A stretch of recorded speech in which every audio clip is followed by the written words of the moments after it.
우리가 살아가는 이 땅에는 언제 어디서나 불평등과 아픔이 존재합니다.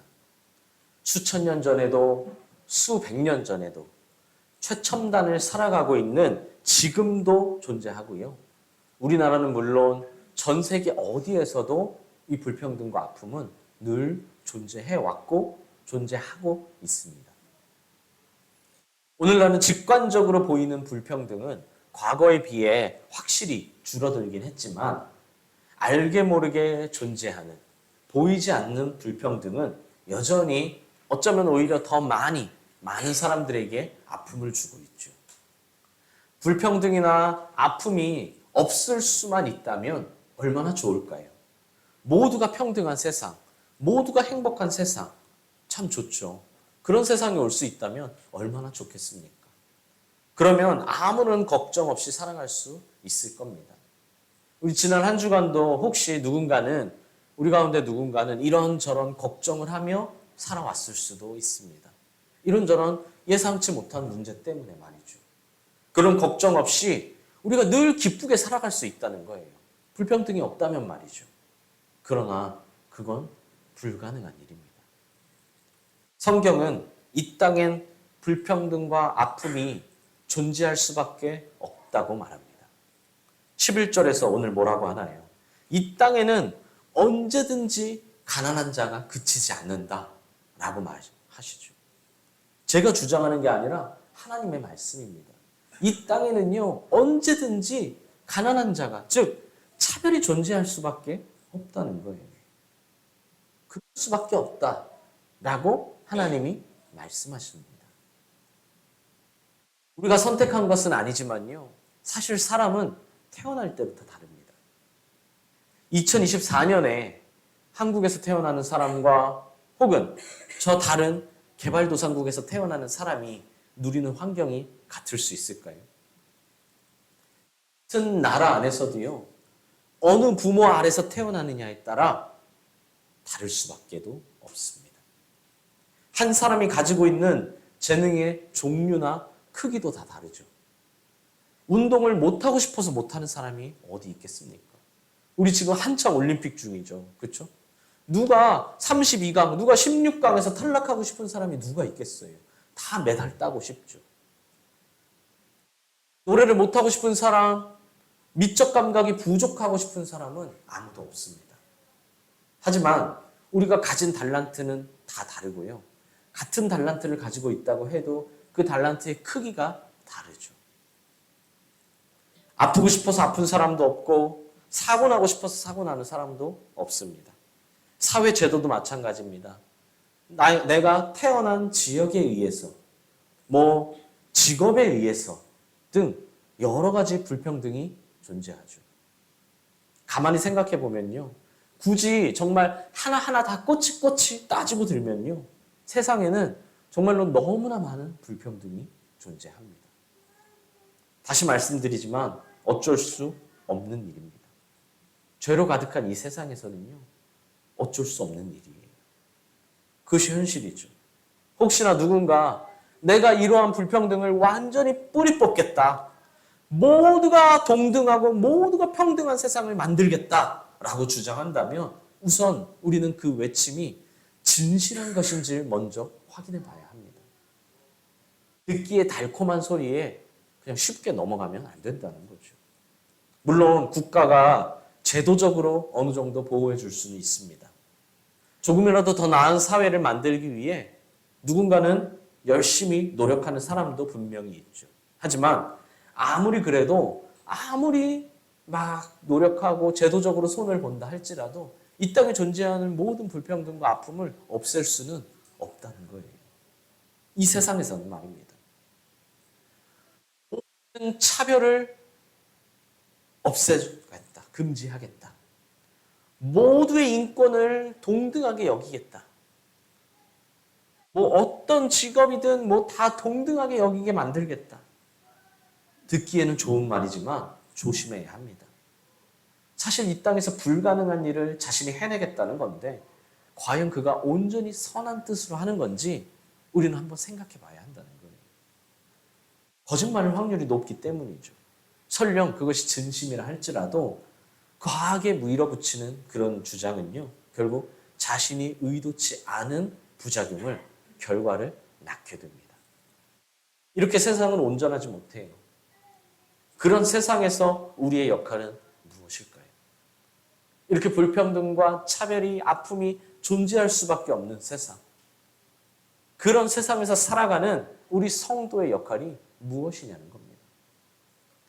불평등과 아픔이 존재하는 세상에서, 그런 현실적인 문제가 계속 지속될 수밖에 없는 세상에서 하나님의 자녀로서 어떻게 하면 내가 하나님께 영광 돌리며 살아갈 수 있을까라고 생각해보고 실천하는 것. 이것이 바로 성도인 우리가 살아가야 하는 역할입니다.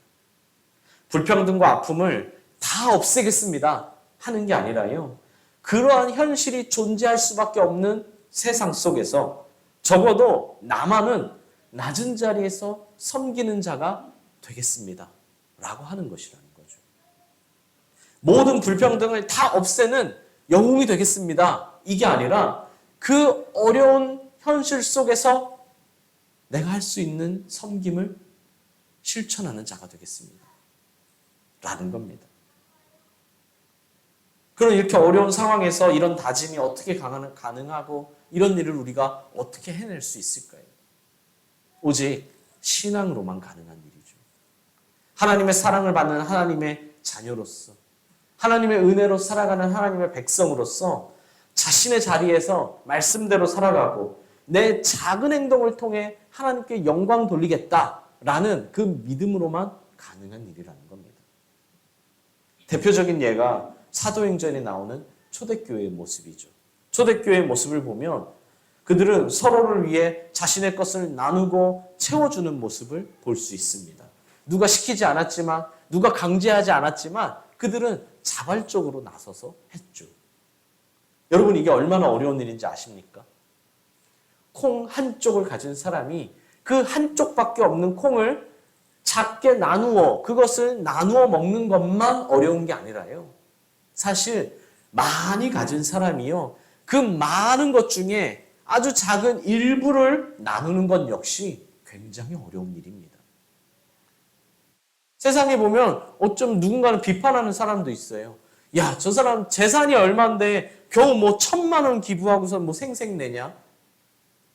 저 사람이 1,000만 원 기부하는 거는 내가 100원 내는 것보다도 못한데 하면서요. 여러분, 근데 그렇지 않아요. 많이 가진 사람이요, 아주 극히 일부를 나눈 것조차 사실 어려운 일입니다. 인간은 누구나 이기적이기 때문이죠. 세상 사람들을 욕하고 여러분을 비난하는 게 아닙니다. 목사도 마찬가지예요. 목사라고 다르지 않습니다. 인간은 언제나 자기 자신만을 최우선으로 생각합니다. 안 그런 사람이 있을까요? 누군가 만약 저는 안 그렇습니다 라고 하면 거짓말쟁이일 확률이 99%죠. 혹시 아니니까 1%는 남겨놓는 겁니다. 누구나 내 주변에 수많은 사람들이 배고픈 것보다 지금 당장 내가 배고픈 게 가장 시급한 일이고요. 주변에 다른 사람들이 한 달을 굶었어도 내가 3일 굶은 게 훨씬 더 급한 일입니다. 수많은 사람들이 고통당하고 있는 것보다 당장 나에게 생긴 작은 아픔이 가장 크고 가장 치명적인 아픔이라는 거죠.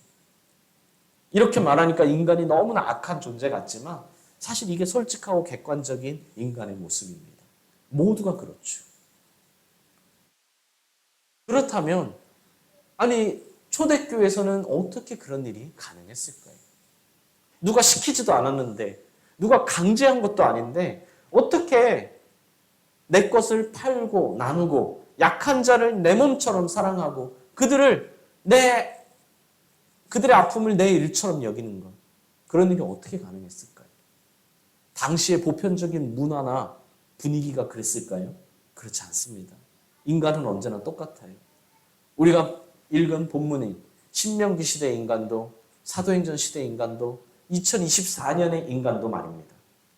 인간이 이기적으로 생각하는 것은 시대를 불문하고 모두 같습니다. 그게 현실이죠. 그럼 초대교회에서는 어떻게 가능했느냐? 그들에게 하나님의 도우심이 있었기 때문에, 하나님의 은혜가 있었기 때문에 가능했다는 겁니다. 그래서 아무도 강요하지 않았고 어떤 법적인 의무도 없었지만 모두 자발적으로 섬기며 나누고 살아갔죠. 하나님의 자녀로서, 하나님의 백성으로서 내 작은 행동을 통해 하나님께 영광 돌리며 살아야겠다라는 그 믿음이 있었기 때문입니다. 아까 이렇게 사는 건 무엇으로만 가능하다고요? 오직 신앙, 믿음으로만 가능하기 때문이죠. 뭐 내가 좀 더 착하게 살아봐야지, 뭐 내가 좀 더 선행을 베풀어 봐야지, 뭐 약한 자를 돌보는, 여러분 그 마음은요 오래 가지 못합니다. 진짜 이렇게 섬길 수 있는 마음은요 하나님을 향한 신앙, 믿음으로만 가능하다는 거죠. 천국이 이런 것 아니겠습니까? 이 땅은 불평등하고 불안전하고 불공평하지만 천국은 온전하고 완벽한 곳이죠. 그 어떤 불평등도 존재하지 않고 그 어떤 아픔도 존재하지 않는, 모두가 꿈꾸고 바라는 곳, 그것이 바로 천국이죠. 초대교회는 완벽하진 않겠지만 분명히 천국의 모습을 보여줬다는 거예요. 하나님의 도우심과 은혜로 말입니다.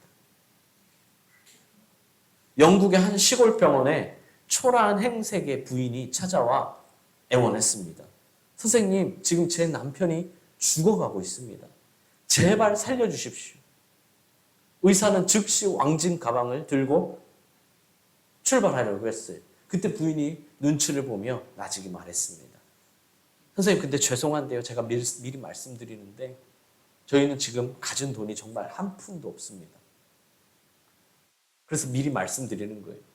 그러자 의사는 그게 무슨 상관입니까? 일단 사람부터 살려야지요. 하면서 출발했어요. 낡은 집에 도착해 서둘러 진료를 본 의사는요, 진찰한 뒤에 말했습니다. 다행히도 큰 병이 아니니까 너무 걱정하지 마십시오. 그리고 약을 짓기 위해 부인과 함께 병원으로 같이 다시 돌아왔습니다. 그리고 부인에게 작은 상자를 건네며 말했어요. 상자를 반드시 집에 가서 열어보고 반드시 거기에 적힌 처방대로 하면 남편은 금방 나을 겁니다. 집으로 돌아와서 상자를 연 부인은 깜짝 놀랐습니다. 이 상자 안에는요, 약이 아니라 한 지폐 뭉치가 들어있었어요. 그리고 쪽지도 하나 들어있었죠. 거기는 이렇게 적혀 있었습니다. 남편분은 극도의 영양실조입니다. 이 돈으로 드시고 싶은 음식을 사드리세요. 그러면 금방 회복하게 될 겁니다. 올리버 골드 스미스라는 사람의 실화입니다. 여러분 훌륭하지 않습니까? 물론 누군가 보기에는요, 대단한 일은 아닐 수 있습니다. 왜요? 이 사람이 많은 사람의 가난을 해결해 준 것도 아니고요. 또 그 가정에 근본적인 해결책을 준 것도 아니긴 하죠. 물론 지폐 뭉치를 줬으니까 어느 정도 살아갈 수는 있겠지만 그렇다고 뭐 근본적인 해결이 된 것은 아니죠. 하지만 그는 분명히 훌륭한 일을 해냈죠. 자신의 자리에서 자신이 할 수 있는 것을 해냄으로 말입니다. 사랑하는 수원동인 감사지기 여러분, 다시 말씀드리지만 이 세상은요, 불공평한 세상입니다. 하지만 어쩔 수 없는 일이라고 했어요. 이 세상은 죄로 가득하기 때문이죠. 죄로 인해 인간은 너무나 이기적인 존재가 되었기 때문입니다. 그래서 우리가 더더욱 천국을 바라고 꿈꾸는 건 아니겠습니까?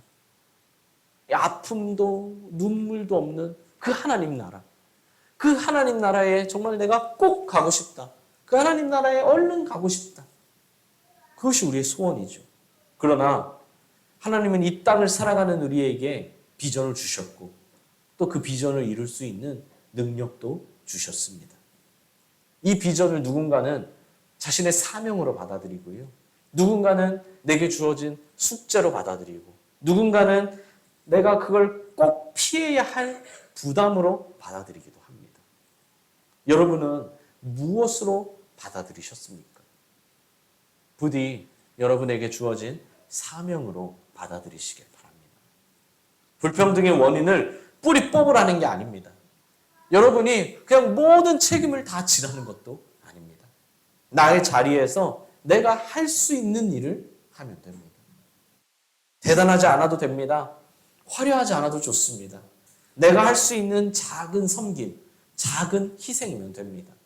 그거면 훌륭한 거예요. 대단하진 않을지도 모릅니다. 하지만 훌륭한 겁니다. 하나님께서 훌륭하다고 분명히 칭찬해 주실 겁니다. 이건 국가가 해결할 수 없는 문제입니다. 그 누구도 그 어디에서도 강제로 시킬 수도 없는 일입니다. 법으로 강요한다? 이걸 법으로 강요해버리면요. 결국 전혀 예상하지 못한 또 다른 불평등, 또 다른 악한 길을 만들어낼 뿐입니다. 어떻게든 불평등은 존재할 수밖에 없기 때문이죠. 그냥 억지로 여기를 닫아버린다고 해서 사라지는 게 아니라 그러면 더 곰고 골마 더 큰 문제가 생길 수밖에 없죠. 그러므로 달콤한 소리에 부디 넘어가지 마시길 바랍니다. 깨어 있어야 할 시기예요. 듣기 좋은 소리에 넘어가지 말고 그럴수록 우리가 믿고 구해야 할 건 하나님의 사랑과 은혜인 줄 믿습니다. 죄 많고 험악한 이 세상에서 성도에게 힘과 용기를 주어 이 어려움을 극복하게 만드는 것은 오직 신앙의 힘뿐입니다. 이 힘으로 자신의 자리에서 사명을 이루는 우리 모든 성도님들이 되시기를 간절히 소망합니다. 하나님은 우리가 할 수 있는 만큼의 사명을 맡기시고 또 그 사명을 이룰 수 있는 충분한 능력 또한 허락해 주십니다. 우리도 초대교회 성도처럼 아무도 강요하지 않고 그 어떠한 의무도 없지만 얼마든지 섬기며 살아갈 수 있다는 거예요. 우리도 하나님의 자녀로서 하나님의 백성으로서 나의 작은 행동으로 하나님께 영광을 돌리며 살겠다는 그 믿음만, 그 신앙만 있다면 말입니다. 이 신앙으로 우리 영가족들을 섬기고 더 나아가 이 지역의 사람들을 섬기고 더 계속 나아가 그 섬김이, 그 희생이 선교로까지 이어지기를 간절히 소망합니다. 온 세상을 바꿀 수는 없습니다. 온 세상을 바꿀 수는 없지만 내가 서 있는 곳을, 내가 나의 발걸음이 가는 곳을 천국으로 만들어낼 수는 있습니다. 그럼에도 불평등은 계속 존재하겠죠. 그런 믿음으로 살아가는 우리에게도 아픔은 찾아올 겁니다. 그럴수록 언젠간 가게 될 그 천국이 너무나 그립겠지만 말씀드린 것처럼 그 천국은 언젠간 반드시 가게 됩니다. 천국에서는 천국의 삶이 있고 이 땅에서는 이 땅의 삶이 있지 않습니까? 이 땅의 사명은 이 땅에서만 이룰 수 있다는 거예요. 이 땅에서의 사명을 이루며 살 때 우리 찬양했던 것처럼 주를 찾는 모든 자들이 주로 말미암아 기뻐하고 즐거워하게 될 줄 믿습니다. 주의 구원을 사랑하는 자들이 항상 말하기를 하나님은 위대하시다 라고 말하게 될 줄 믿습니다. 가난하고 궁핍한 세상 속에서도 우리의 도움이신, 우리의 구원이신 그 주님이 은혜를 부어주실 줄 믿습니다. 지금 한참 휴가 기간이지 않습니까? 우리 휴가를 가려고 예약해둔 숙소는요, 그 날이 오면 자유롭게 이용하고 즐겁게 누리면 됩니다. 그 날을 바라보며 내가 언제 휴가를 예약해놨으니까 그때 가야지, 거기서 재밌게 놀아야지. 그 날을 바라보고 기대하며 사는 것은 좋지만 그 전까지는요, 내게 주어진 삶을 열심히 살아야겠죠. 그렇게 내게 주어진 삶을 하루하루 열심히 살아갈 때 그 예약된 날이 더 기쁘고 복된 날로 누릴 수 있게 되는 거예요. 그날을 갈망하되 말씀하시고 회복해 하시는 주의 사랑으로 나에게 주어진 사명을 이루며 살아가는 우리 모두가 되기를 간절히 소망합니다. 이 믿음으로 우리 오늘 본문 말씀을 다시 한번 읽어볼게요. 다시 한번 읽어보고 설교 마치겠습니다. 우리 신명기 15장 7절에서 11절 말씀입니다. 내 하나님 여호와께서 내게 주신 땅 어느 성읍에서든지 가난한 형제가 너와 함께 거주하거든 그 가난한 형제에게 내 마음을 완악하게 하지 말며 내 손을 움켜쥐지 말고 반드시 내 손을 그에게 펴서 그에게 필요한 대로 쓸 것을 넉넉히 구워주라. 삼가 너는 마음에 악한 생각을 품지 말라. 곧 이르기를 일곱째 해 면제년이 가까이 왔다 하고 내 궁핍한 형제를 악한 눈으로 바라보며 아무것도 주지 아니하며 그가 너를 여호와께 호소하리니 그것이 내게 죄가 되리라. 너는 반드시 그에게 줄 것이요 줄 때에는 아끼는 마음을 품지 말 것이니라. 이로 말미암아 내 하나님 여호와께서 내가 하는 모든 일과 내 손이 닿는 모든 일에 내게 복을 주시리라. 땅에는 언제든지 가난한 자가 그치지 아니하겠으므로 내가 내게 명령하여 이르노니 너는 반드시 내 땅 안에 내 형제 중 곤란한 자와 궁핍한 자에게 내 손을 펼지니라. 아멘.